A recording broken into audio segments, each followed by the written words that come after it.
আছো? আজকে আমার রান্নাটা হয়ে গেলে কি হবে, এত কাঁচা গো, ঘুরে এসে সব জমে গেছে, কাচতেই পারছি না। এই করতে করতে বেলা হয়ে যায়, এই বকবো কাচবো কাচবো, তাও দুদিন কেচেছি। দেখো না কি অবস্থা ঘরের।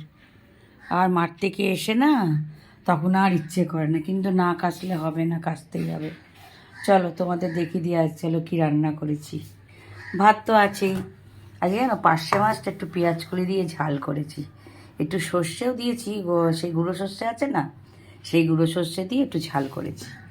আর তোমার কপি, শিম, আলু, বেগুন সব দিয়ে একটা তরকারি করেছি, রেখে দেবো, বিকেলবেলা রুটি দিয়ে হয়ে যাবে। আর এদিকে দেখো পালং শাক করেছি।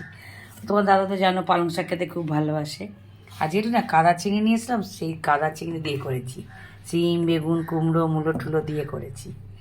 আর একটু ধনে পাতা বাটা খেতে ইচ্ছে করছিল, ধনে পাতা বেটেছি, রসুন কাঁচা লঙ্কা দিয়ে ঝাল ঝাল করে বেটেছি।